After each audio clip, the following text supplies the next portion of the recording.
Chapter start करते हैं vitamins. Vitamins क्या है? ऐसे ऑर्गेनिक कॉन्स्टिट्यूएंट है हमारी डाइट का कि जिनको माइन्यूट अमाउंट मतलब थोड़ी अमाउंट में लिया जाए तो वो हमारी बॉडी के नॉर्मल मेटाबॉलिक एक्टिविटीज़ को परफॉर्म करने में हेल्प करते हैं। तो वाइटामिन क्या है? Vitamin are naturally occurring essential organic constituents of the diet which in minute amount aids in maintaining the normal metabolic activities of the tissues. अब क्या है प्रॉपर्टीज़ क्या है वाइटामिन्स की? वाइटामिन्स क्या है? ये ऑर्गेनिक सब्सटेंसेस होते हैं। इनका मॉलिक्यूलर वेट क्या होता है? बहुत कम होता है। अब कुछ वाइटामिन्स जो होते हैं वो एक इंसान के लिए ज़रूरी होते हैं, लेकिन कुछ वाइटामिन्स जो हैं वो दूसरे इंसान के लिए वो वाइटामिन ज़रूरी नहीं होते। कुछ वाइटामिन्स जो होते हैं हमारी बॉडी में सिंथेसाइज किए जाते हैं और कुछ वाइटामिन्स जो हैं हम एक्सटर्नली लेते हैं अगर जो है हमारी न्यूट्रिशनल डेफिशिएंसीज पूरी नहीं है।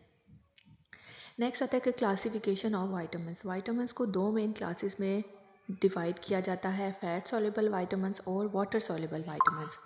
फैट सॉल्युबल वाइटामिन्स क्या होते हैं? ऐसे वाइटामिन्स जो कि जिनकी अब्जॉर्प्शन के लिए उनको फ़ैट की ज़रूरत पड़ती है, उनको हम कहते हैं फ़ैट सॉल्युबल वाइटामिन्स। और ऐसे वाइटामिन्स जो कि वाटर में सॉल्युबल होते हैं, कि अब्जॉर्प्शन वाटर में होती है, उनको हम कहते हैं वाटर सॉल्युबल वाइटामिन्स। इनमें फ़ैट सॉल्युबल वाइटामिन्स में वाइटामिन्स आते हैं वाइटामिन ए, डी, ई और के।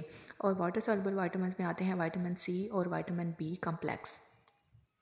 अब जो वाटर सॉल्युबल वाइटामिन्स हैं वो अपनी हीट की स्टेबिलिटी की बेस पे दो क्लासेस में डिवाइड किए जाते हैं। एक होते हैं थर्मोलिबाइल वाइटामिन्स और दूसरे होते हैं थर्मोस्टेबल वाइटामिन्स। तो थर्मोलिबाइल ऐसे वाइटामिन्स जो कि हीट से अफेक्ट हो जाते हैं उनको हम कहते हैं थर्मोलिबाइल वाइटामिन्स। इसमें एग्जांपल आती है विटामिन B1, विटामिन B3। और नेक्स्ट आते हैं थर्मोस्टेबल वाइटामिन्स। ऐसे वाइटामिन्स जो कि हीट से अफेक्ट नहीं होते उनको हम कहते हैं थर्मोस्टेबल वाइटामिन्स। इसमें आता है vitamin B2, B6, B9, B12, B7। Next आते हैं, स्टार्ट करते हैं विटामिन ए। विटामिन क्या है? फैट सॉल्युबल विटामिन है और ये क्या है? हमारी विजन प्रोसेस को क्या करता है? नॉर्मली जो है वो विजन प्रोसेस को मेंटेन करता है हमारी। इसके सिनम्स के इसको किस किस नामों से पुकारा जाता है? इसको रेटिनोल के नाम से, रेटिनल के नाम से और रेटिनाइक एसिड के नाम से पुकारा जाता है। विटामिन ए जो है वो दो फॉर्म्स में एग्जिस्ट करता है, विटामिन A1 और विटामिन A2। इसको बेसिकली हम दो सोर्सेज से ऑब्टेन करते हैं, एनिमल सोर्स और प्लांट सोर्स। जो प्लांट सोर्स होती है उसको हम कहते हैं, उसको हम प्रो विटामिन ए कहते हैं या कैरोटीनॉइड्स कहते हैं। और जो एनिमल से हम विटामिन ए ऑब्टेन करते हैं उनको हम कहते हैं रेटिनॉइड्स। अब क्या है कि एनिमल सोर्स में क्या है? एनिमल्स के लीवर ऑयल, इसमें क्या है? फिशेस का जो है लीवर ऑयल, उसमें विटामिन ए प्रेजेंट होता है। इसके अलावा liver of animal, egg yolk में बटर, चीज़ और मिल्क क्या हैं? इसके मेजर सोर्सेज हैं। अब जो प्लांट में प्रेजेंट होता है उसको हम कहते हैं कैरोटीनॉइड्स। कैरोटीनॉइड्स किस बेस पे कहते हैं कि प्लांट्स में जो है वो एक येलो रेड पिगमेंट प्रेजेंट होता है, जैसा कि कैरेट हो गई, या येलो कॉर्न हो गई, या स्वीट पोटैटोज़ हो गई, या स्पिनच मतलब पालक वगैरह होगी। तो इसमें क्या है? Yellow to red pigments present होते हैं, तो उसकी बेस पे हम इनको कहते हैं कि ये कैरोटीनॉइड्स हैं।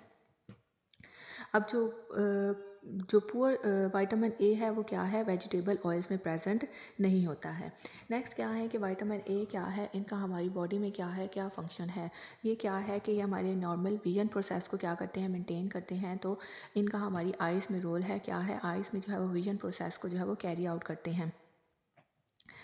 क्या है कि ये किस तरह विजन प्रोसेस को कैरी आउट करता है कि ये रेटिना में क्या है? प्रेजेंट होता है। अब क्या है कि ये विटामिन ए जो है हमारी आइज़ में, रेटिना में प्रेजेंट होते हैं रॉड्स और कोन सेल्स। ये उनका क्या है? बेसिक कंपोनेंट है। ये उन के साथ कंबाइन करता है और क्या बनाता है? रोडोप्सिन बनाता है। अब ये रोडोप्सिन जो है वो हमारी डिम लाइट में क्या है? प्रॉपरली विजन में क्या करता है? हेल्प करता है। नेक्स्ट क्या है? विटामिन ए जो है वो रिप्रोडक्शन में भी हेल्प करता है। रिप्रोडक्शन में क्या है? मेल्स में ये स्पर्म्स की सिंथेसिस को फैसिलिटेट करता है और फीमेल में क्या है? रिसॉर्प्शन को, फीटल रिसॉर्प्शन को क्या करता है? प्रिवेंट करता है। नेक्स्ट रोल है एपिथेलियल टिश्यूज़ में। क्या है कि विटामिन ए हमारी स्किन की जो है वो एपिथेलियल लेयर है उसको जो है वो मेंटेन करने में क्या करता है? हेल्प करता है। किस तरह मेंटेन करने में हेल्प करता है? ये हमारी जो है वो म्यूकस मेम्ब्रेन, हमारी स्किन की जो लेयर्स हैं उनमें ग्लाइकोप्रोटीन्स और ग्लाइकोलिपिड्स की फॉर्मेशन में क्या करता है? हेल्प करता है। नेक्स्ट क्या है कि जो carotenoids form of vitamin A है वो क्या है? उनको कहते हैं बीटा कैरोटीन्स। इनका काम क्या है? ये हमारी स्किन में एंटीऑक्सीडेंट का रोल भी प्ले करते हैं। एंटीऑक्सीडेंट रोल मतलब कि फ्री रेडिकल्स को ट्रैप करने में भी हेल्प करते हैं। नेक्स्ट रोल है बोन्स और टीथ में कि विटामिन ए जो है वो हमारी बोन्स और टीथ की डेवलपमेंट और ग्रोथ के लिए भी क्या है ज़रूरी है, और ये मिनरलाइजेशन के प्रोसेस को जो है वो प्रमोट करता है। नेक्स्ट है कि कार्बोहाइड्रेट के मेटाबॉलिज्म में भी क्या है विटामिन ए इन्वॉल्व होता है, मतलब ये शुगर को ग्लाइकोजन में कन्वर्ट करने में भी हेल्प करता है। ये हमारे इम्यून सिस्टम को क्या करता है, इन्हेंस करता है, इम्यूनिटी को इंक्रीज़ करता है, ताकि हमारी बॉडी डिफरेंट जो है वो इन्फेक्शन से बचती रहे। उसके बाद क्या है, विटामिन ए जो है वो ट्रांसक्रिप्शन में जो रेगुलेटरी प्रोटीन हो रही होती हैं या जीन एक्सप्रेशन हो रहा होता है उसको भी क्या करता है, कंट्रोल करता है। और क्या है, विटामिन ए जो है वो हमारी स्किन को हेल्दी रखने में, एक्नी को क्या करता है, प्रिवेंट करता है, मतलब ये डेड सेल्स की स्किन को नॉर्मल हेल्दी स्किन से क्या करता है, रिप्लेस कर देता है। इसमें जो एक्नी के लिए मोस्टली प्रिपरेशंस यूज़ की जाती हैं वो है रेटिनोइक एसिड की प्रिपरेशन मोस्टली एक्नी के ट्रीटमेंट के लिए यूज़ की जाती हैं। उसके बाद क्या है कि विटामिन ए की डेफिशिएंसी की वजह से कौन कौन सी डिजीज़ हो सकती हैं। मेन इसका रोल जो है वो आइज़ में है, तो अगर विटामिन ए की कमी हो जाएगी तो क्या हो सकती है, नाइट ब्लाइंडनेस हो सकती है, जीरोफ्थेल्मिया हो सकता है, मतलब आई का जो कॉर्निया है वो ड्राई हो सकता है, आई की म्यूकस मेम्ब्रेन जो है वो ड्राई हो सकती हैं, हमें जो है वो टीयर प्रोडक्शन क्या हो जाती है, कम हो जाती है, और आइज़ को ब्लिंक करने में क्या होती है, डिफ़िकल्टी होती है, या क्या हो जाती है, जो आइज़ का कॉर्निया है वो क्या हो जाता है, उसकी केराटिनाइजेशन हो जाती है, मतलब आइज़ का जो कॉर्निया का पार्ट है उसकी स्किन हार्ड हो जाती है, और जिसकी वजह से हमारी विजन क्या हो जाती है, डिफेक्टिव विजन हो जाती है। हमारा जो आइज़ का कॉर्निया वो क्या हो सकता है, ड्राई हो सकता है, थिक हो सकता है, तो इससे कंजक्टिवाइटिस होने के चांसेस क्या हो सकते हैं, ज़्यादा हो सकते हैं। नेक्स्ट क्या है कि एपिथेलियल टिश्यूज़ पे, जैसा कि हमारे जो है वो स्किन की लेयर्स में क्या होते हैं, विटामिन ए प्रेजेंट होता है। अगर विटामिन ए की हमें कमी होगी तो हमारी स्किन क्या हो जाएगी, ड्राई हो जाएगी और हार्ड हो जाएगी। हमारे जो नेज़ल पैसेजेस हैं या रेस्पिरेटरी ट्रैक्ट हैं उनकी जो एपिथेलियल लेयर्स हैं वो भी क्या होंगी, अफेक्ट हो जाएंगी। स्किन में क्या है, अगर स्किन में विटामिन ए की डेफिशिएंसी हो जाएगी तो हमारी स्किन क्या हो जाएगी, ड्राई और स्केली हो जाएगी, स्किन पे एक्नी होना शुरू हो जाएगी, इरेगुलर स्किन हमारी हो जाएगी, और एक स्किन की डिजीज़ हो जाएगी जिसको हम कहते हैं सोरियासिस। नेक्स्ट क्या है, रिप्रोडक्शन पे क्या इफेक्ट होगा कि मेल्स में क्या है, स्पर्म्स, जैसा कि स्पर्म की जो है वो सिंथेसिस में हेल्प करते हैं, तो क्या हो जाएगा, स्पर्म्स की सिंथेसिस प्रॉपर नहीं होगी तो स्पर्म्स का लेवल जो है वो कम हो जाएगा, जिसको हम कहते हैं डाइकोस्पर्मिया। और फीमेल्स में क्या है कि हार्मोनल साइकिल में क्या है, डिस्टर्बेंस आ जाएगी। इसके अलावा क्या क्या हो सकता है कि ये हमारी चांसेस में यूरिनरी ट्रैक्ट में स्टोन फॉर्मेशन के चांसेस ज़्यादा हो सकते हैं। हमारी ग्रोथ, पेशेंट की जो है वो ग्रोथ फेलियर हो सकता है जिसमें डेफिशिएंसी है विटामिन ए की, डिलेड डेंटेशन हो सकती है, और टीथ और बोन्स में भी हेल्प करता है, तो विटामिन ए की डेफिशिएंसी से टीथ और बोन्स की भी क्या हो जाएगी, माल फॉर्मेशन हो जाएगी।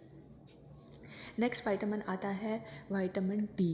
विटामिन डी भी क्या है, एक फैट सॉल्युबल विटामिन है, इसके सिनोनिम्स हैं कैल्सीफेरॉल, एर्गोस्टिरोल।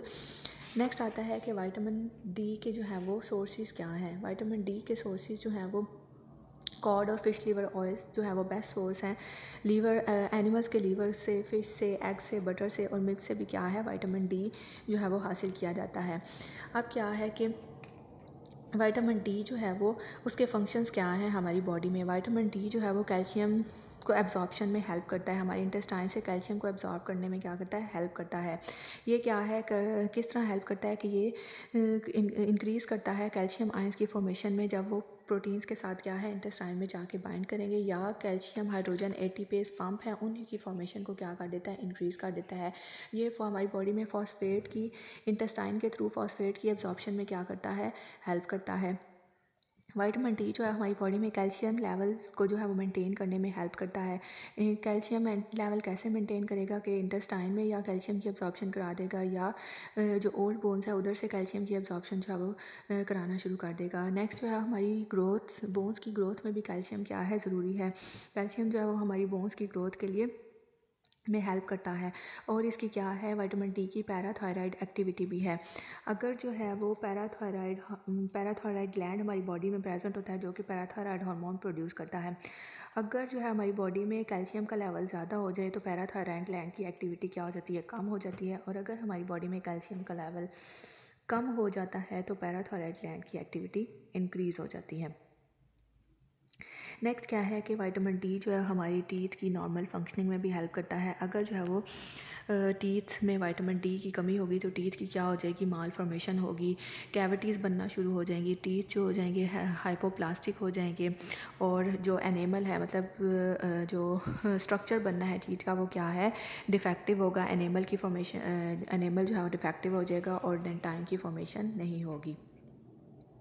अब क्या है कि विटामिन डी की डेफिशिएंसी की वजह से डिफरेंट जो है वो डिजीज़ हो सकती हैं। मोस्ट कॉमन जो डिजीज़ होती हैं वो होती है रिकेट्स इन चिल्ड्रन और ऑस्टियोमलेशिया इन अडल्ट्स। रिकेट्स क्या है कि अगर चिल्ड्रंस में डाइटरी इनटेक मतलब विटामिन डी की डेफिशिएंसी है, वो डाइट के थ्रू जो है वो विटामिन डी जो है वो पूरा नहीं हो रहा, तो उसमें क्या है, विटामिन डी की डेफिशिएंसी हो जाएगी। अगर जो है वो चिल्ड्रंस में क्या है, इनएडिक्वेट सप्लाई है, प्रॉपर वो कैल्शियम, फास्फोरस और सनलाइट नहीं ले रहे, तो उसकी वजह से भी क्या हो जाएगी, विटामिन डी की डेफिशिएंसी हो जाएगी। विटामिन डी की जब डेफिशिएंसी होगी तो बॉडी में क्या होगा, कैल्शियम का लेवल क्या हो जाएगा, कम हो जाएगा। कैल्शियम का लेवल कम हो जाएगा तो जब कैल्शियम का लेवल कम है तो हमारी बॉडी में हार्मोन है पैराथायरॉयड हार्मोन, वो क्या करेगा, एक्टिवेट हो जाएगा। वो अगर एक्टिवेट होगा तो वो क्या है, कैल्शियम की जो है वो एब्जॉर्प्शन करा देगा, जिसकी वजह से सीरम जो कैल्शियम लेवल है वो क्या हो जाएगा, कम हो जाएगा। और कौन सी डिज़ीज़ हो जाएगी, रिकेट्स डिज़ीज़ हो जाएगी। रिकेट्स डिज़ीज़ में क्या है कि जो चिल्ड्रंस की लेग्स हैं वो कैस फॉर्म में कन्वर्ट हो जाती हैं, बोर्ड लेग्स की फॉर्म में कन्वर्ट हो जाती हैं। अब क्या है कि क्या होता है कि बोन्स पे क्या अफेक्ट होता है, किड्स की वजह से बोन्स क्या हो जाती हैं, उनकी ऑस्टियोक्लास्टिक एक्टिविटी मतलब जो बोन की फॉर्मेशन का प्रोसेस है वो प्रॉपर नहीं हो रहा होता है। कैल्शियम की क्या हो जाती है, रीसॉर्प्शन हो जाती है बोन से, बोन्स कैसी हो जाएंगी, वीक हो जाएंगी, फ्रेजाइल हो जाएंगी। और क्या है, उनमें कैल्शियम की कमी की वजह से जो स्केलेटल सिस्टम है हमारा वो उसमें क्या, उसकी डीफॉर्मेशन हो जाएगी। लेग्स जो हैं वो फॉरवर्ड जो है वो मूव करना शुरू कर देंगी। इसके अलावा क्या है कि बैकवर्ड जो स्पाइन है हमारा वो क्या हो जाएगा, बैकवर्ड जो है वो मूव कर जाएगा। इसको हम कहते हैं कायोफेसिस। या स्पाइन जो है वो साइड पे मूव कर जाएगा, या स्पाइन की मूवमेंट जो है वो फ्रंटवर्ड हो जाएगी। स्कल की बोन्स क्या हो सकती हैं, सॉफ्ट हो सकती हैं। जो हमारी बोव्स हैं उनमें गहरे गहरे गड्ढे बन सकते हैं। और क्या हो सकता है कि जो हमारा स्टर्नम है वो आगे की तरफ मूव कर सकता है। और बैली कैसी हो सकती है, पॉट बैली हो सकती है। पॉट बैली ऐसे मतलब बैली में क्या है, एक्सेस फैट हो सकती है। इसके अलावा टीथ पे क्या अफेक्ट होते हैं, टीथ क्या हो जाते हैं, जैसे ही क्या है कि विटामिन डी की अगर कमी होगी तो कैल्शियम की भी कमी होगी, जिसकी वजह से टीथ जो है वो टीथ की डेवलपमेंट देर से होगी। टीथ अगर निकलेंगे भी सही तो वो क्या होंगे, माल फॉर्म्ड होंगे। जो एनिमल है वो प्रॉपरली जो है वो नहीं बनेगा और टीथ जो है वो डिके होना शुरू हो जाएंगे।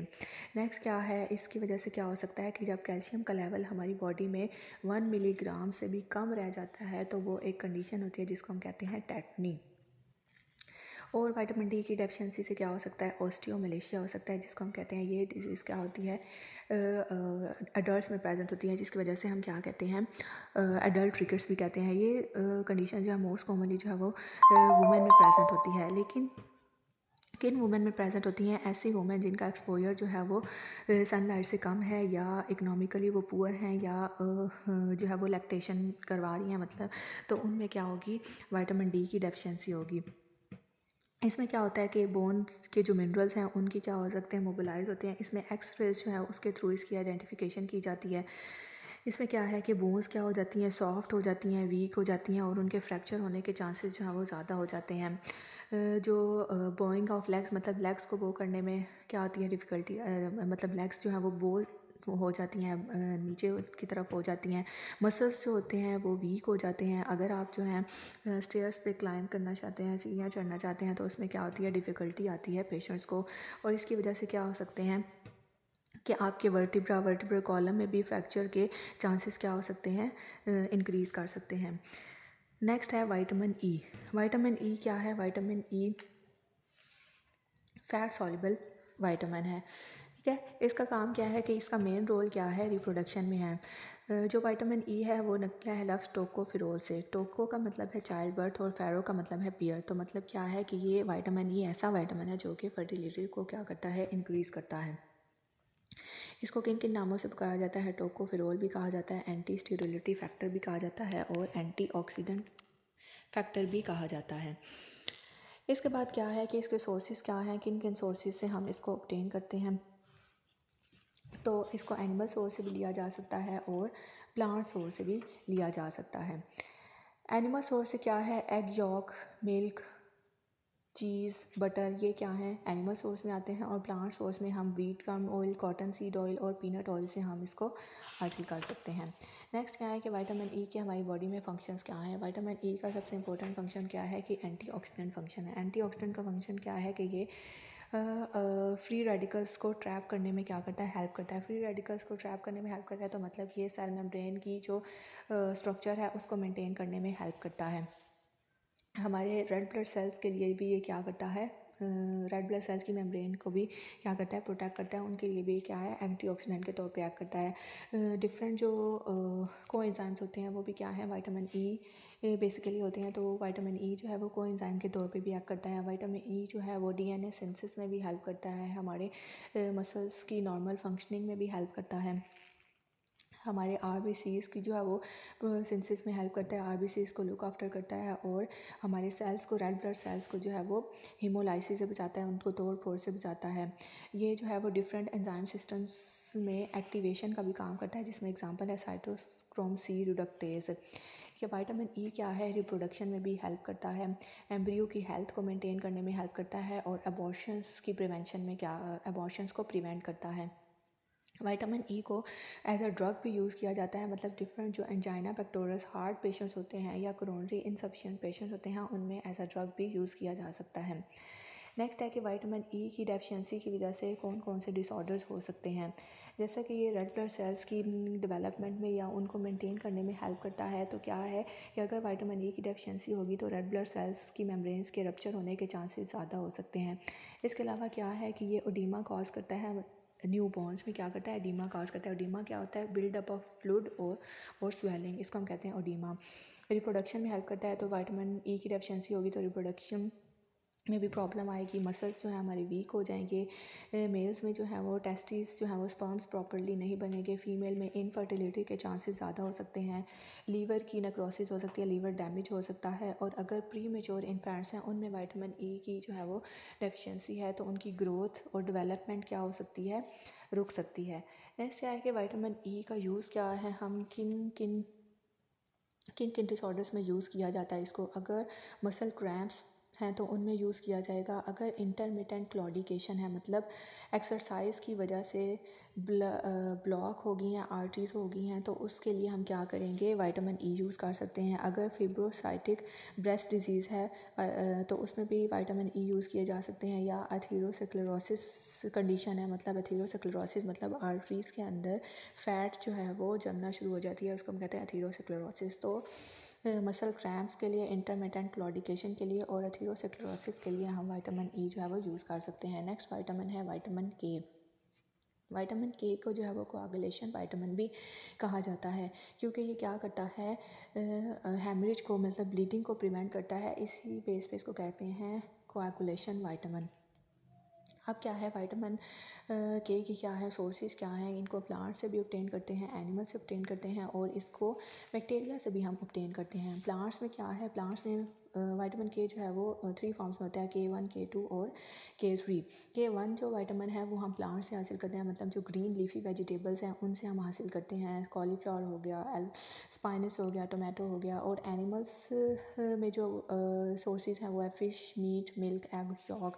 और बैक्टीरिया, किन बैक्टीरिया से हम सिंथेसाइज कर सकते हैं विटामिन के, वो है ई कोलाई बैक्टीरिया जो हमारे इंटेस्टाइन में रहते हैं, उनसे विटामिन K2 जो है वो सिंथेसाइज किया जाता है। नेक्स्ट है विटामिन के फंक्शंस, हमारी बॉडी में क्या फंक्शन है। सबसे इंपॉर्टेंट फंक्शन क्या है कि विटामिन के ब्लड क्लॉटिंग में क्या करता है, हेल्प करता है।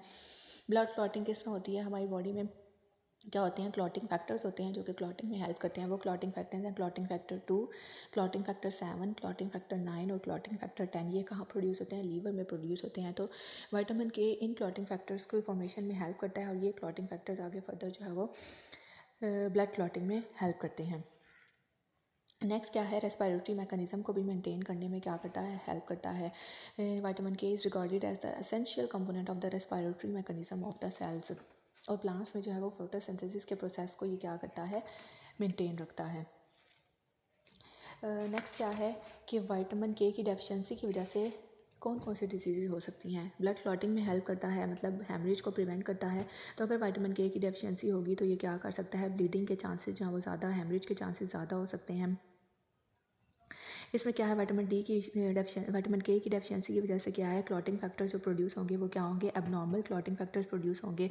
एबनॉर्मल टेस्ट जो है वो दे सकते हैं फॉर कोआगुलेशन फैक्टर्स। हेमरेज के चांसेस क्या हो जाएंगे, बढ़ जाएंगे विटामिन के की डेफिशिएंसी की वजह से। न्यू बॉर्न जो चाइल्ड है उस में क्या होता है, डिफरेंट जो इंपॉर्टेंट ऑर्गन्स है ब्रेन से, जीआईटी से क्या हो सकती है, ब्लीडिंग स्टार्ट हो सकती है। क्लॉटिंग फैक्टर्स प्रेजेंट नहीं होंगे तो क्लॉटिंग टाइम क्या हो सकता है, बढ़ सकता है। और अगर जो है वो अडल्ट्स में विटामिन के की कमी होगी है तो किसी भी सर्जरी के बाद क्या है, हेमरेज के चांसेस क्या हो सकते हैं, इंक्रीज़ हो सकते हैं। अब जो न्यू बॉर्न है उनमें क्या है, हेमरेज के चांसेस, अभी बताया कि विटामिन के की डेफिशिएंसी होगी तो न्यू बॉर्न्स में ब्लीडिंग के चांसेस क्या हो सकते हैं, ज़्यादा हो सकते हैं। कब विटामिन के की क्यों डेफिशिएंसी होती है, ड्यूरिंग प्रेगनेंसी। अगर मदर का विटामिन के का इंटेक कम है तो उसकी वजह से चांसेस हो सकते हैं। या कोई ई कोलाई बैक्टीरिया जो है वो जीआईटी में वो क्या है, एब्सेंट है, तो उनकी वजह से हो सकती है। या प्लेसेंटा में क्या है, विटामिन के जो है वो उसकी जो है वो परमिबिलिटी, मतलब विटामिन के में परमिबिलिटी नहीं है कि वो प्लेसेंटा को क्रॉस कर सके, तो उसकी वजह से क्या हो गया, विटामिन के की डेफिशिएंसी होगी और हेमरेज के चांसेस जो हैं वो ज़्यादा होंगे। अब विटामिन के लिए एंटागोनिस्ट यूज़ किए जा सकते हैं, उनमें आती हैं ड्रग्स, हेपेरिन, वारफरिन और डाइक्यूमेरोल। नेक्स्ट है कि टॉक्सिसिटी, विटामिन के की वजह से टॉक्सिसिटी, मतलब ये हीमोलिटिक एनीमिया कॉज कर सकता है, ब्रेन डैमेज कॉज कर सकता है, रेस्टलेसनेस कॉज कर सकता है और मेंटल रिटार्डेशन कॉज कर सकता है। नेक्स्ट टॉपिक स्टार्ट करते हैं, वाटर सॉल्युबल विटामिन्स। जैसा कि मैंने पहले बताया था, वाटर सॉल्युबल विटामिन्स ऐसे होते हैं जो कि वाटर में सॉल्युबल आते हैं।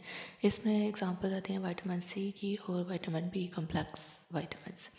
सबसे पहले स्टार्ट करते हैं विटामिन सी। विटामिन सी क्या है, वाटर सॉल्युबल विटामिन्स हैं। इसकी एक्टिव फॉर्म को हम कहते हैं एस्कॉर्बिक एसिड। नेक्स्ट आते हैं कि ये इसकी सोर्सेज क्या हैं। ये बेसिकली इसका सोर्स जो है वो फ्रेश फ्रूट्स और फ्रेश वेजिटेबल्स हैं। फ्रेश फ्रूट्स में ऑरेंज, लेमन, ग्रेप्स, गावा, एप्पल वगैरह आते हैं और फ्रेश वेजिटेबल्स में टोमेटोज़, कॉलीफ्लावर, कैबेज, अनियन ये आते हैं। एनिमल से मोस्टली जो है वो विटामिन सी ऑब्टेन नहीं किया जाता, ये गुड सोर्स नहीं है, लेकिन कुछ हद तक लीवर, किडनी में प्रेजेंट होता है। नेक्स्ट आता है कि विटामिन सी के हमारी बॉडी में क्या फंक्शंस हैं। विटामिन सी जो है वो हमारी बॉडी के इंट्रासेलुलर सब्सटेंसेस, मतलब फाइब्रोब्लास्ट और ऑस्टियोक्लास्ट बनाने में हेल्प करता है। फाइब्रोब्लास्ट ऐसे सेल्स होते हैं जो कि हमारी टिश्यूज़, कनेक्टिव टिश्यूज़ बनाने में हेल्प करते हैं। कनेक्टिव टिश्यूज़ में क्या है, कोलेजन फाइबर्स बनाने में हेल्प करते हैं जो कि टिश्यूज़ के स्ट्रक्चर को क्या रखते हैं, मेंटेन रखते हैं। उसके बाद ऑस्टियोक्लास्ट ऐसे सेल होते हैं जो कि हमारी बॉडी में बोन्स, न्यू बोन्स की फॉर्मेशन और उनकी ग्रोथ में हेल्प करते हैं। तो विटामिन सी जो है इन दोनों सेल्स, फाइब्रोब्लास्ट और ऑस्टियोक्लास्ट की फंक्शनल एक्टिविटीज़ को परफॉर्म करने में हेल्प करता है। नेक्स्ट फंक्शन है वाउंड रिपेयरिंग में। विटामिन सी क्या है, वाउंड रिपेयरिंग मतलब ज़ख़म को ठीक होने में क्या करता है, मदद करता है। किस तरह मदद करता है कि ये डिफरेंट जो हमारी बॉडी में कनेक्टिव टिश्यूज़ होते हैं उनको अरेंज करने में हेल्प करता है। जब कनेक्टिव टिश्यूज़ आपस में सही तरीके से अरेंज होंगे तो हमारे ज़ख़म क्या होंगे, वो ठीक हो जाएंगे। तीसरा फंक्शन है कि ये हमारी बॉडी में ब्लड सेल्स की प्रोडक्शन को प्रमोट करता है, जिसको हम कहते हैं हेमेटोपोइसिस। इसके अलावा इसका क्या है, एंटीऑक्सीडेंट रोल भी है, मतलब हमारी बॉडी को ये डिफरेंट हार्मफुल सब्सटेंसेस से बचाता है, मतलब हमारी बॉडी को डिफरेंट इंजरीज से बचाता है। इसके अलावा विटामिन सी जो है वो बच्चों में ग्रोथ भी प्रमोट करता है। विटामिन सी जो है वो कैल्शियम और फॉस्फेट की एब्जॉर्प्शन में भी क्या करता है, डेपोजिशन में भी हेल्प करता है, जिसकी वजह से बोन्स और टीथ की जो है वो ग्रोथ होगी। इसके अलावा ये डिफरेंट ऑक्सीडेशन रिडक्शन रिएक्शन जो हमारी बॉडी में हो रहे होते हैं उसको भी क्या करता है, प्रमोट करता है। इसके अलावा विटामिन सी क्या है, आयरन, इंटेस्टाइन में आयरन की एब्जॉर्प्शन को भी इंक्रीज़ करता है, उसमें हेल्प करता है। इसके अलावा ये हमारी बॉडी में फॉलिक एसिड को उसकी एक्टिव फॉर्म टेट्राहाइड्रोफोलेट में भी कन्वर्ट करने में हेल्प करता है। इसके अलावा ये डिफरेंट एंजाइम्स के लिए को एंजाइम के तौर पे भी एक्ट करता है। इसके अलावा ये हमारी बॉडी में डिटॉक्सिफिकेशन भी कराता है। डिटॉक्सिफिकेशन ऐसा प्रोसेस है जिसमें हमारी बॉडी से टॉक्सिन्स को जो है वो रिमूव किया जाता है। तो विटामिन सी जो है वो डिटॉक्सिकेशन, पॉइजनस सब्सटेंसेस की डिटॉक्सिफिकेशन में क्या करता है, हेल्प करता है। इसीलिए जो है वो जब हमारी बॉडी में कोई इन्फेक्शन हो जाए या बर्न्स हो जाए तो उसमें विटामिन सी जो है वो लार्ज क्वांटिटी में प्रेस्क्राइब किया जाता है। उसके बाद आता है कि इसकी डेफिशिएंसी की वजह से क्या हो सकता है। विटामिन सी की सीवियर डेफिशिएंसी की वजह से एक डिजीज़ होती है जिसको हम कहते हैं स्कर्वी।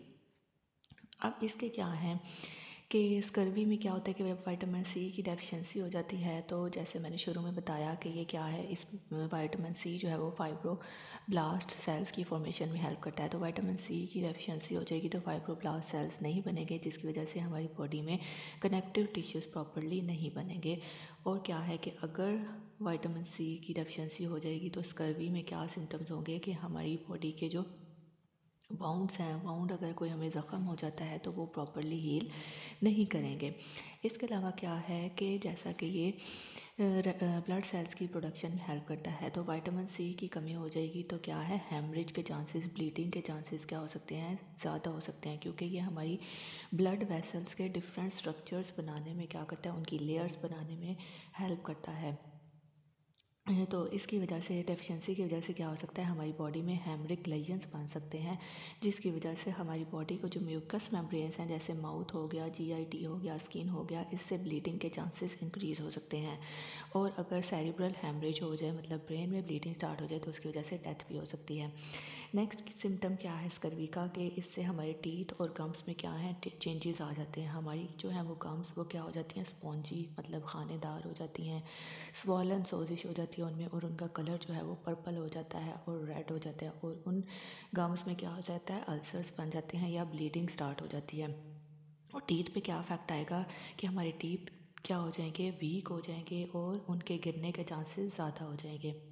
हमारी स्किन में भी विटामिन सी का इंपॉर्टेंट रोल है। तो अगर विटामिन सी की डेफिशिएंसी हो जाएगी तो स्कर्वी के केस में होगा कि जो कैराटिन है उसकी क्या हो जाएगी, एक्सेसिव डेवलपमेंट हो जाएगी हेयर्स में। और इस एक्सेसिव डेवलपमेंट ऑफ कैराटिन की वजह से हमारे हेयर जो हो जाएंगे वो कॉयल हेयर हो जाएंगे और उनकी जो है वो रफ शेप हो जाएगी। या क्या है कि पेरीफोलिकुलर हेमरेज, मतलब ब्लीडिंग स्टार्ट हो जाएगी, मतलब ब्लड जो है वो एक जगह इकट्ठा होना शुरू हो जाएगा।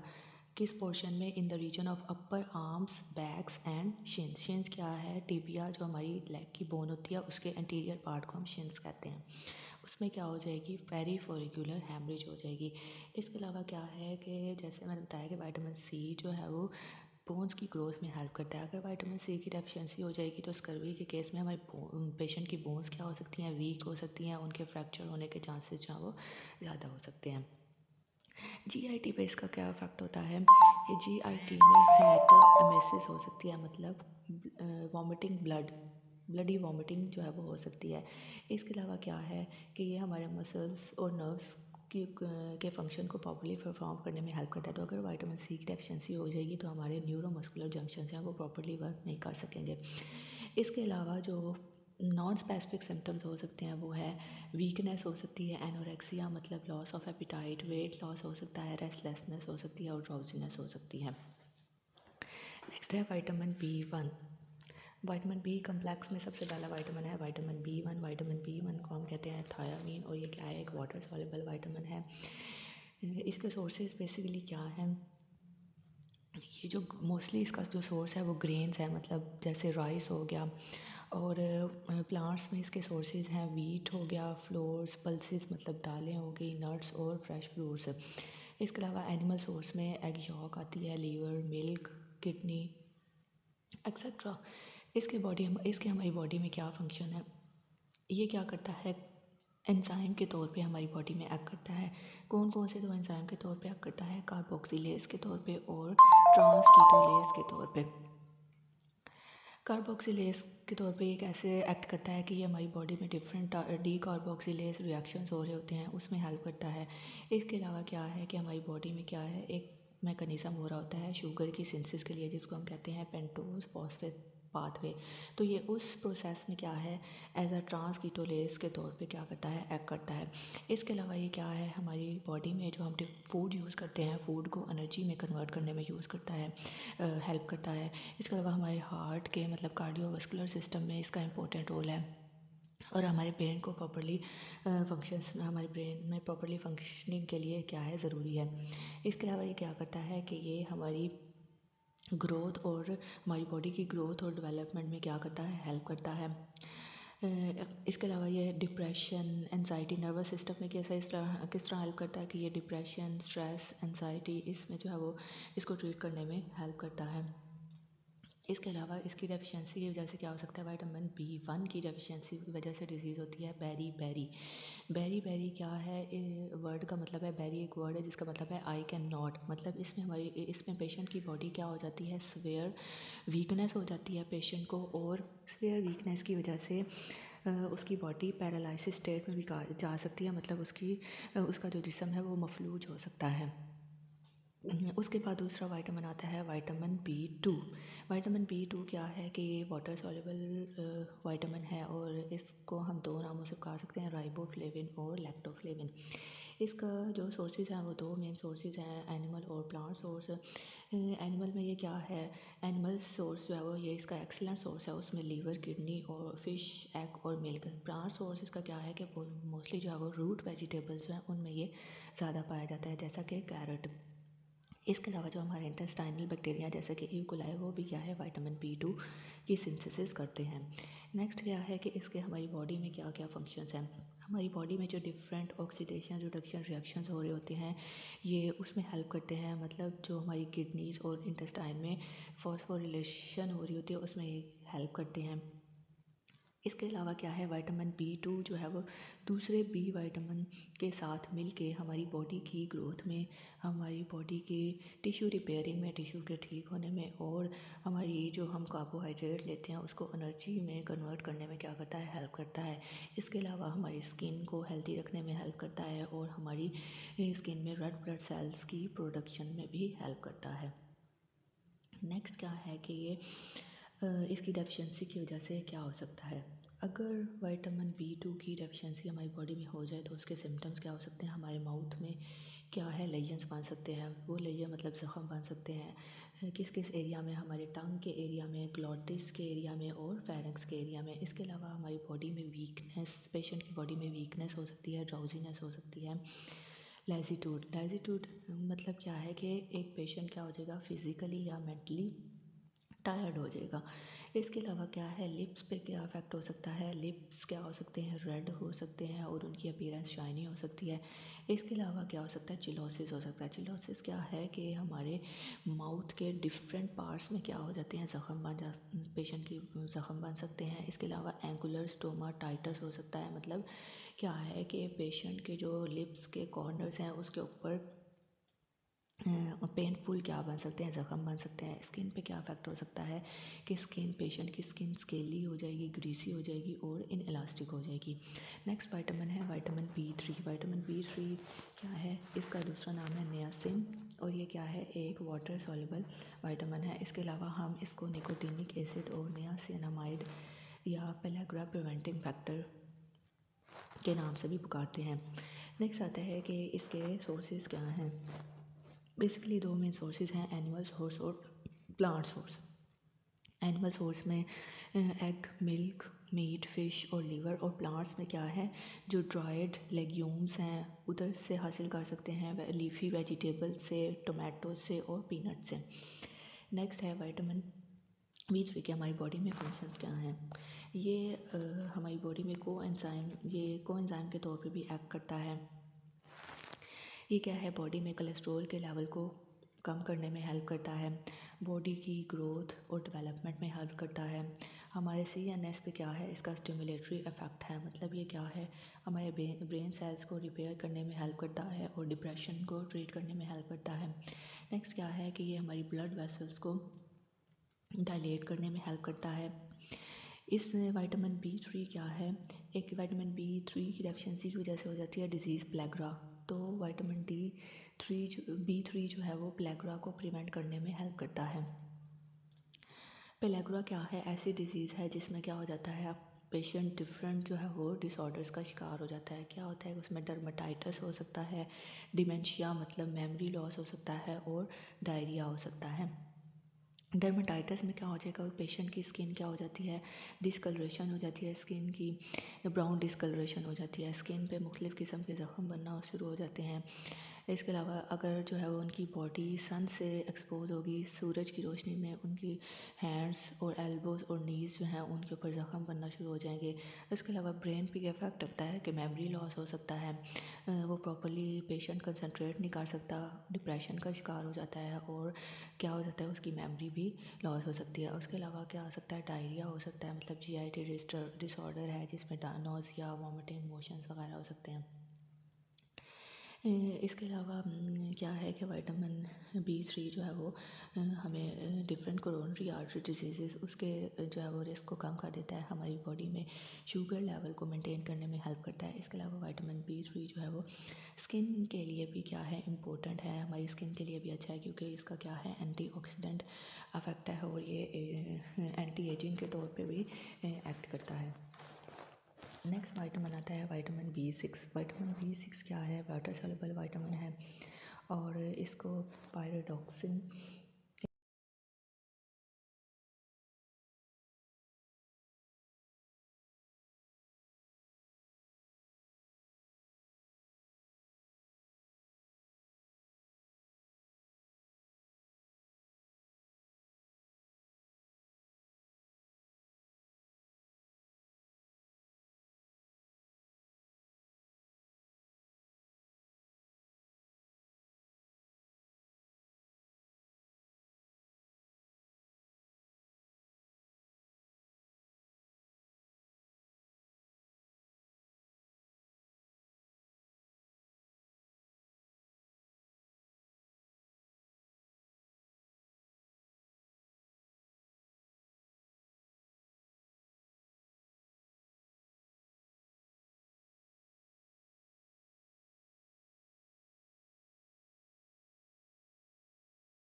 नेक्स्ट वाइटामिन स्टार्ट करते हैं विटामिन B7 जिसको हम कहते हैं बायोटिन।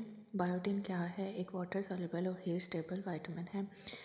इसको हम विटामिन H भी कहते हैं। क्यों विटामिन H कहते हैं, क्योंकि ये हमारी हेयर, स्किन और नेल्स के लिए की ग्रोथ के लिए क्या है, गुड विटामिन है, इसको हम कहते हैं विटामिन H।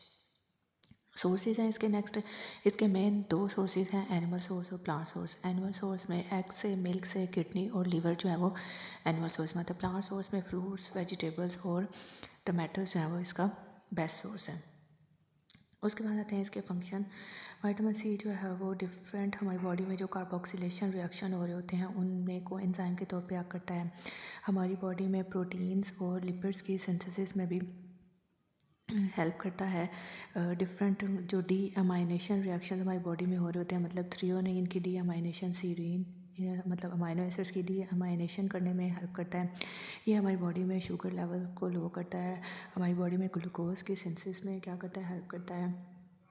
हमारी बॉडी के स्किन को मॉइस्चराइज, स्किन में एंटी एजिंग इसकी प्रॉपर्टी है, हमारे हेयर की ग्रोथ को प्रमोट करता है, हेयर को स्ट्रेंथ करता है और हेयर के कलर को मेंटेन करता है और हमारे नेल्स की क्वालिटी को क्या करता है, इम्प्रूव करता है। नेक्स्ट क्या है, डेफिशिएंसी विटामिन B7 की डेफिशिएंसी की वजह से क्या क्या सिम्टम्स हो सकते हैं। लेजीट्यूड मतलब वीकनेस हो सकती है, एनीमिया ब्लड की कमी हो सकती है, कोलेस्ट्रॉल का लेवल ज़्यादा हो सकता है, मसल्स में पेन हो सकती है, डर्माटाइटिस मतलब स्किन ड्राई और स्केली हो सकती है, स्किन एलर्जी हो सकती है। ग्रोथ, क्योंकि ग्रोथ में हेल्प करता है तो डेफिशिएंसी की वजह से ग्रोथ में रिटार्डेशन आ सकती है और ये हेयर की ग्रोथ में इंपॉर्टेंट इसका रोल है, तो विटामिन B7 की डेफिशिएंसी से हेयर फॉल भी हो सकता है। नेक्स्ट विटामिन आता है विटामिन B9 जिसको हम कहते हैं फॉलिक एसिड। ये भी एक वाटर स्टेबल और हीट स्टेबल विटामिन है। इसको हम एंटी एनीमिक फैक्टर भी जो है वो कहते हैं। विटामिन B9 जो है वो एक्टिव फॉर्म में प्रेजेंट नहीं होता। विटामिन B9 यानी फोलिक एसिड की एक्टिव फॉर्म को हम कहते हैं टेट्राहाइड्रोफोलेट। सबसे पहले क्या है कि फोलिक एसिड क्या है, वो सबसे पहले रिड्यूस होता है 7 डाईहाइड्रोफोलिक एसिड, फिर 7 डाईहाइड्रोफोलिक एसिड जो है वो टेट्राहाइड्रोफोलेट में कन्वर्ट होता है जिसको हम active form of vitamin B9 कहते हैं। नेक्स्ट आते हैं इसके सोर्सेज। इसका सोर्सेज में आता है एनिमल सोर्स और प्लांट सोर्स। एनिमल सोर्स में जो बेस्ट सोर्स है वो है लीवर, किडनी और बीफ। और प्लांट सोर्स में हमारे पास आते हैं कॉलीफ्लावर, वीट और जो रूट वेजिटेबल्स हैं वो। और ये जो है वो मोस्टली प्लांट्स का जो फोलिएज पार्ट होता है उसमें ज़्यादा पाया जाता है, इसलिए इस बेस पे हम इसको कहते हैं फोलासिन। इसके बाद क्या है, विटामिन B9 के हमारी बॉडी में क्या क्या फंक्शंस हैं। विटामिन B9 जो है वो हमारी बॉडी में ब्रेन के लिए जो है ब्रेन और नर्व फंक्शन की प्रॉपर मेंटेनेंस के लिए क्या है ज़रूरी होता है। ये हमारे बॉडी में रेड ब्लड सेल्स की प्रोडक्शन में इम्पोर्टेंट है, हमारी बॉडी की ग्रोथ और डेवलपमेंट में हेल्प करता है और अमाइनो एसिड्स के मेटाबॉलिज्म में भी हेल्प करता है। नेक्स्ट क्या है कि ये DNA सिंथेसिस में भी क्या करता है, हेल्प करता है। और ये विटामिन B12 के साथ और विटामिन C के साथ मिलके हमारी बॉडी में कार्बोहाइड्रेट की डाइजेशन में भी हेल्प करता है। नेक्स्ट है इसकी डेफिशिएंसी, विटामिन B9 की डेफिशिएंसी की वजह से क्या क्या सिम्टम्स हो सकते हैं। जैसे कहता है कि हमारे रेड ब्लड सेल्स की प्रोडक्शन में हेल्प करता है, तो अगर विटामिन B9 की डेफिशिएंसी होगी तो रेड ब्लड सेल्स की जो है वो प्रोडक्शन कम हो जाएगी, या अगर रेड ब्लड सेल्स प्रोड्यूस होंगे तो उन एबनॉर्मली प्रोड्यूस होंगे, लार्ज सेल के प्रोड्यूस होंगे तो उसको हम कहते हैं गैलोब्लास्टिक एनीमिया, या क्या है पैनसाइटोपिनिया हो जाएगा, मतलब बॉडी में ब्लड सेल्स की कमी हो जाएगी, या बोन मैरो डिप्रेशन हो जाएगी। इसके अलावा रिप्रोडक्टिव सिस्टम पे क्या इफेक्ट होते हैं कि ये मेल में जो है वो स्पर्म्स के लेवल को जो है वो स्पर्म्स की सिंथेसिस को स्टॉप कर देता है। उसके बाद ग्रोथ के इफेक्ट हो सकते हैं कि विटामिन B9 जो है वो ग्रोथ की डेफिशिएंसी जो है वो ग्रोथ रिटार्डेशन कॉज कर सकती है। उसके अलावा डायरिया हो सकता है, वीकनेस हो सकती है और डर्मेटाइटिस हो सकता है। नेक्स्ट विटामिन है विटामिन B12। विटामिन B12 को जो है वो पोटेंट विटामिन कहा जाता है और इसकी डेफिशिएंसी की वजह से अनीमिया हो जाता है, जिसको हम कहते हैं परनीशियस अनीमिया। इसको हम कोबालामीन, साइनोकोबालामीन के नाम से भी पुकारते हैं। इसके सोर्सेज जो हैं वो ये है कि ये माइक्रो ऑर्गेनिज्म जो है वो इसको सिंथेसाइज करते हैं। ये जो है वो एनिमल सोर्स इसका मेजर सोर्स है, मतलब liver, kidney, milk, egg, fish, cheese, इससे हम क्या करते हैं, एक्सट्रैक्ट करते हैं। क्या है कि प्लांट्स में ज़्यादा जो है वो विटामिन B12 जो है वो नहीं पाया जाता, लेकिन इसकी कुछ अमाउंट जो है वो हम लेग्यूम्स में से हासिल कर सकते हैं, या ऐसे बैक्टीरिया से जो कि कंटामिनेटेड हो गए हैं उसको उससे हम हासिल कर सकते हैं, या ऐसे लेग्यूम्स से जो कि बैक्टीरिया से कंटामिनेट हो गए हैं। इसके अलावा क्या है कि विटामिन B12, नेक्स्ट टॉपिक है हमारी विटामिन B12 हमारी बॉडी में कैसे अब्सॉर्ब होता है। सबसे पहले क्या है कि विटामिन B12 जो है वो हमारे स्टमक में एंटर होता है। स्टमक में एंटर होने के बाद ये क्या है, हमारे जो है वो प्रोटीन से जो है वो बाइंड करता है। प्रोटीन में बाइंड करने के बाद क्या करता है, जो स्टमक में प्रोड्यूस HCl प्रोड्यूस हो रही है, या पैंक्रियाटिक प्रोटीएजेस हैं वो इसको क्या कर देते हैं, प्रोटीन से रिलीज़ करा देते हैं। जब ये प्रोटीन से रिलीज़ हो जाता है तो ये हमारे गैस्ट्रिक म्यूकोसा में डिफरेंट इंट्रिंसिक फैक्टर्स प्रेजेंट होते हैं, ये उनके साथ जो है वो बाइंड कर जाता है। इंट्रिंसिक फैक्टर के साथ बाइंड करने के बाद ये हमारे स्मॉल इंटेस्टाइन के पार्ट इलियम में जो है वो मूव कर देता है। जब इलियम में ये मूव करता है तो विटामिन जो है वो वहाँ से रिलीज़ होता है और हमारे ब्लड में जो है वो इलियक सेल्स के थ्रू एब्जॉर्ब हो जाता है। जो बाइल और बाइकार्बोनेट आयंस हैं वो इसकी एब्जॉर्प्शन में मेनली हेल्प करते हैं। नेक्स्ट आते हैं विटामिन B12 के फंक्शंस। विटामिन B12 जो है वो रेड ब्लड सेल्स की जो है वो प्रोडक्शन में हेल्प करता है, WBCs की मैच्योरेशन में हेल्प करता है और प्लेटलेट्स की फॉर्मेशन में भी हेल्प करता है। इसके अलावा ये प्रोटीन हमारी बॉडी में अमाइनो एसिड्स और प्रोटीन की सिंथेसिस में भी हेल्प करता है, डिफरेंट आइसोमराइजेशन रिएक्शन के कैरी आउट करने में हेल्प करता है। अमाइनो एसिड्स है मेथियोनिन, उसकी सिंथेसिस में हेल्प करता है। हमारी बॉडी में फोलिक एसिड को ट्रांसमिथाइलेशन के थ्रू रिसाइकल करने में हेल्प करता है। ये हमारी बॉडी में जो है वो फैट्स का मेटाबॉलिज्म भी कराता है। इसके अलावा न्यूक्लिक एसिड और अदर सब्सटेंसेस की सिंथेसिस भी कराता है। नेक्स्ट आती है इसकी डेफिशिएंसी। विटामिन B12 की डेफिशिएंसी की वजह से एनीमिया हो जाता है, जिसको हम कहते हैं परनीशियस एनीमिया। बेसिकली जो है वो विटामिन B12 पेशेंट की बॉडी में प्रॉपरली एब्जॉर्ब नहीं होता। क्यों नहीं एब्जॉर्ब होता, क्योंकि ऐसे पेशेंट में क्या है, या तो इंट्रिंसिक फैक्टर जो है वो सीक्रेट नहीं होते, या इंट्रिंसिक फैक्टर जो है वो उनके ख़िलाफ़ एंटीबॉडीज़ बनना शुरू हो जाती हैं, जिसकी वजह से प्रॉपर्ली जो है वो इंटेस्टाइन में अब्जॉर्ब विटामिन B12 नहीं हो सकता। जब प्रॉपर्ली अब्जॉर्ब नहीं होगा विटामिन B12 तो उसकी वजह से विटामिन B12 की डेफिशिएंसी हो जाएगी। या दूसरा केस ये हो सकता है कि अगर बॉडी में फॉलिक एसिड की डेफिशिएंसी है तो उसकी वजह से भी क्या है, विटामिन B12 प्रॉपर्ली अब्जॉर्ब नहीं होगा तो विटामिन B12 की डेफिशिएंसी हो जाएगी। या क्या हो सकता है कि अगर जो है वो रेड ब्लड सेल्स प्रोड्यूस हो रहे हैं, लेकिन क्या है वो red blood cells abnormally produce हो रहे हैं या लार्ज साइज़ के रेड ब्लड सेल्स प्रोड्यूस हो रहे हैं, तो इतनी जो है वो उनमें एफिशिएंसी नहीं है कि विटामिन B12 की डेफिशिएंसी की वजह से उन रेड ब्लड सेल्स में इतनी एफिशिएंसी नहीं है, क्योंकि वो एबनॉर्मल रेड ब्लड सेल्स हैं कि वो फोलिक एसिड का मेटाबॉलिज्म करा सके। तो उसकी वजह से भी क्या हो सकती है, विटामिन B12 की डेफिशिएंसी हो सकती है। तो इसकी डेफिशिएंसी की वजह से जो अनीमिया होता है उसको हम कहते हैं पर्नीशियस एनीमिया। अब क्या है कि इंट्रिंसिक फैक्टर जो हमारी बॉडी में क्यों कम हो सकते हैं, अगर कोई गैस्ट्रिक सर्जरी हुई है, गैस्ट्रिक का कोई पार्ट रिमूव हुआ है, तो उस केस में हमारी बॉडी में इंट्रिंसिक फैक्टर की कमी हो सकती है। हमारी बॉडी से कोई भी ऑर्गन, मतलब जैसे पेंक्रियास जिसको हम कहते हैं पेंक्रियाटोमी, उसकी वजह से इंट्रिंसिक फैक्टर की कमी हो सकती है। या हमारे इंटेस्टाइन में कोई ऐसे वॉर्म्स आ गए हैं, टेप वॉर्म्स आ गए हैं, उसकी वजह से क्या है कि विटामिन B12 की अब्जॉर्प्शन कम हो जाएगी। या कोई ऐसी ड्रग्स पेशेंट यूज़ कर रहा है जिसकी वजह से विटामिन B12 की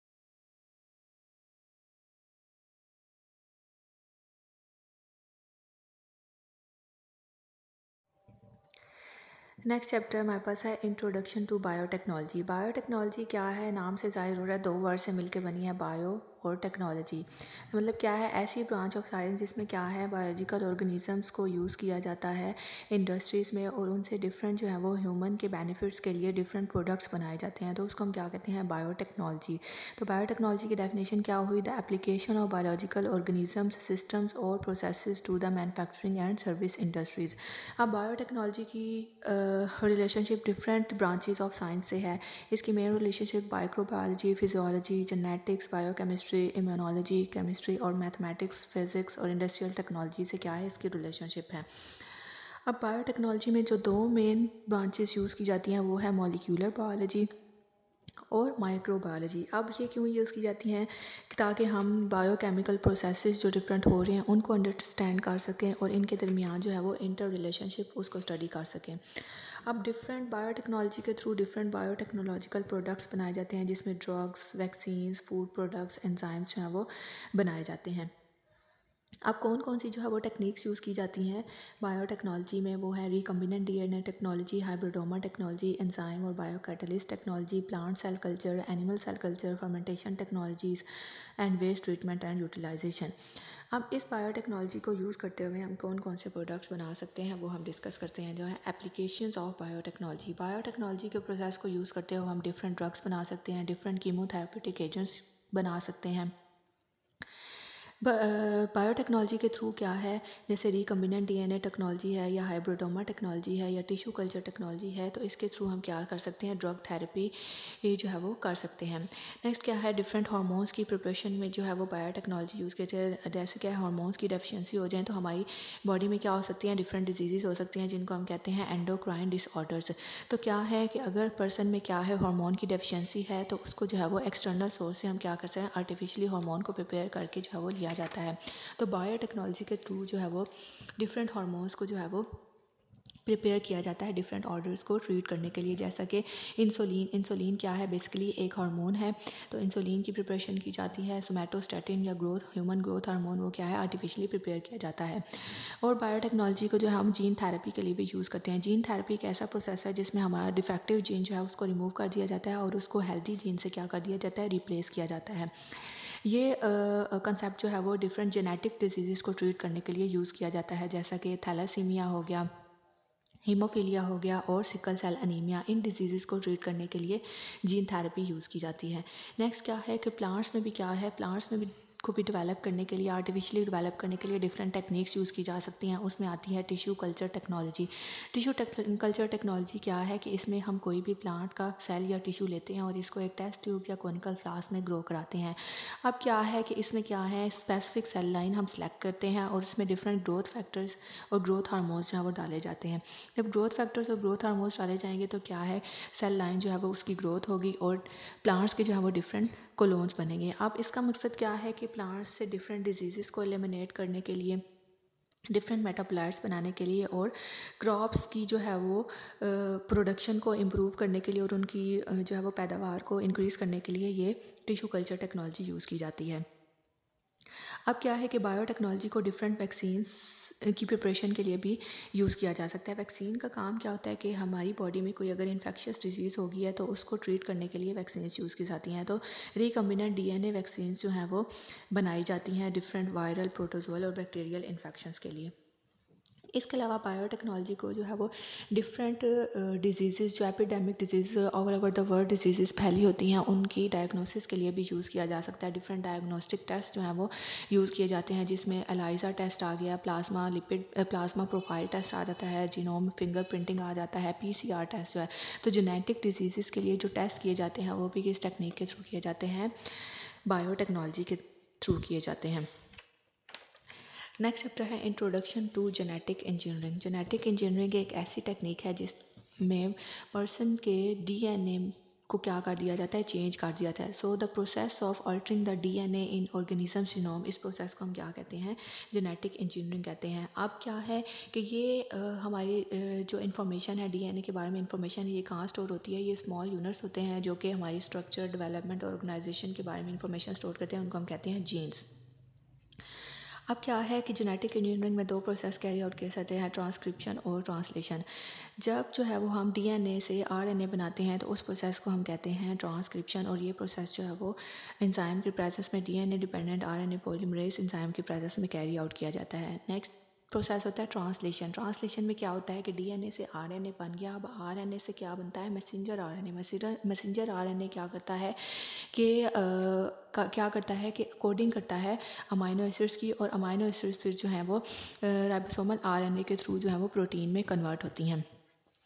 नेक्स्ट क्या है कि जेनेटिक इंजीनियरिंग के प्रोसेस में हम डिफरेंट जो है वो टूल्स यूज़ करते हैं। कौन कौन से टूल्स यूज़ कर सकते हैं, एंजाइम्स यूज़ करते हैं, वेक्टर यूज़ करते हैं, कॉम्प्लीमेंट्री डीएनए यूज़ करते हैं और जीन बैंक यूज़ करते हैं। जो एंजाइम्स मोस्ट कॉमनली यूज़ किए जाते हैं वो हैं restriction endonucleases, S1 nucleases, DNA ligases, alkaline phosphatases और DNA polymerases. Next chapter start होता है acid base and electrolyte balance in the human body. Acid क्या होते हैं, एसिड ऐसे सब्सटेंस होते हैं जो कि अगर हम इनको क्या है सॉल्यूशन में डालें तो ये हमें हाइड्रोजन आयन या नेगेटिव एनायंस दें तो हम कहते हैं एसिड्स। तो मतलब क्या है, एसिड्स बेसिकली क्या है, प्रोटॉन डोनर हैं। नेक्स्ट क्या आते हैं बेसिस। बेसिस ऐसे सब्सटेंसेस होते हैं जिनको हम कहते हैं कि ये क्या है, इलेक्ट्रॉन या प्रोटॉन एक्सेप्टर हैं। मतलब ये क्या करते हैं, प्रोटॉन्स को क्या करते हैं, एक्सेप्ट करते हैं। नेक्स्ट आती है अल्कली। अगर हम क्या करें, एसिड और बेस को कंबाइन करें तो क्या हमारे पास बनती है, अल्कली बनती है। अब दो टर्म्स यूज़ की जाती हैं, एसिडोसिस और अल्कलोसिस। अगर हाइड्रोजन आयन की कंसंट्रेशन इंक्रीज़ हो जाए तो पीएच क्या हो जाती है, कम हो जाती है, तो उस कंडीशन को हम कहेंगे एसिडोसिस। अगर जो है वो हाइड्रोजन आयन की कंसंट्रेशन डिक्रीज़ होती है तो पीएच क्या होगी, ज़्यादा होगी, इन्वर्स रिलेशन है मतलब, तो उस कंडीशन को हम क्या कहेंगे, अल्कलोसिस। पीएच क्या है, pH is the negative logarithm of hydrogen ion concentration. अब हमारी बॉडी में क्या है, इस एसिड और बेस का बैलेंस होना ज़रूरी है। क्या हमारी बॉडी में क्या है कि इन एसिड और बेस ने बैलेंस होना होता है, और डिफरेंट सिस्टम्स हमारी बॉडी में होते हैं जो कि इस एसिड बेस बैलेंस को हमारी बॉडी में बरकरार रखते हैं। उसमें एग्जांपल जो सिस्टम हम मेंटेन करते हैं एसिड बेस बैलेंस वो हैं acid base buffer system, respiratory system और रीनल सिस्टम। अब क्या है कि एसिड बेस बफर सिस्टम क्या है कि ये ऐसा मैकेनिज़्म जो कि हमारी बॉडी में जो पीएच वैल्यू को है मेंटेन करता है। अब बफर बनाया कैसे जाता है, वीक एसिड और उस वीक एसिड का सॉल्ट लिया जाता है तो वो क्या बनाता है, एक बफर बनाता है। अब बफर का काम क्या होता है कि अगर हमारी बॉडी की पीएच जो है वो बॉडी फ्लूइड्स की पीएच जो है वो चेंज हो रही है तो इस बफर का काम है कि उसने इस पीएच को क्या करना है, मेंटेन करना है। अब ये जो पीएच मेंटेन होती है बफर के थ्रू, ये विद इन सेकेंड्स जो है वो हमारी बॉडी में ये सिस्टम्स जो है वो पीएच को मेंटेन करते हैं। अब हमारी बॉडी फ्लूइड्स में क्या होते हैं, जो बफर सिस्टम होते हैं वो है carbonic acid bicarbonate system, phosphate system, haemoglobin oxy haemoglobin system और प्रोटीन सिस्टम। अब बफर सिस्टम क्या करता है कि जैसा कि आप जो है वो आपके स्टमक में क्या प्रोड्यूस होता है, एसिड प्रोड्यूस होता है। अगर आप क्या है ऐसा डाइट या ऐसा फूड चूज़ करते हो जिसकी में क्या है एसिडिक कंसनट्रेशन जो है वो ज़्यादा होती है, तो केमिकल कंपोजिशन जब फूड की चेंज होगी, एसिडिक फूड्स हम खाएंगे तो क्या है बॉडी का जो एसिड बैलेंस है वो क्या हो जाएगा, डिस्टर्ब हो जाएगा। अब क्या है किस तरह जो है वो फूड में कंपोनेंट्स जो है वो फूड में प्रेजेंट हो सकते हैं, जैसे protein, chloride, phosphorus, sodium, calcium, magnesium, ये सारे आयंस हैं। इसकी वजह से क्या है एसिड बेस बैलेंस जो है वो डिस्टर्ब हो सकता है। अब डिस्टर्ब होगा तो क्या है जिस रेट पे पहले हमारे न्यूट्रिएंट्स इंटेस्टाइन में जाके एब्जॉर्ब हो रहे थे, तो वो क्या है अब वो क्या है रेट चेंज हो गया है। क्यों, किसकी वजह से? क्योंकि एसिड बेस बैलेंस में क्या आ गया, डिस्टर्बेंस आ गई है। अब क्या है ये जो एसिड बेस बफर सिस्टम होते हैं ये हमारी बॉडी के सेल्स और बॉडी फ्लूइड्स में क्या होते हैं, प्रेजेंट होते हैं।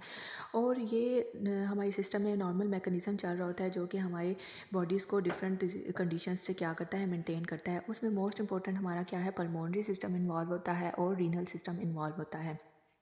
अगर हमारी बॉडी में एक्सेस एसिड जो है वो प्रोड्यूस हो गया है तो क्या है कि वो यूरिन के थ्रू जो है वो मतलब एक्सक्रीटरी सिस्टम जो है वो यूरिन के थ्रू जो है वो इस एसिड एक्सेस एसिड और बेसिस को क्या है मेंटेन करेगा। नेक्स्ट टॉपिक क्या है, इलेक्ट्रोलाइट्स। इलेक्ट्रोलाइट्स ऐसे सब्सटेंसेस होते हैं जो कि सॉल्यूशन फॉर्म में क्या बनाते हैं, आयंस बनाते हैं, जैसे कि सोडियम हो गया, क्लोरीन हो गया, कॉपर हो गया, सल्फेट हो गया, ये सारे क्या हैं, इलेक्ट्रोलाइट्स हैं।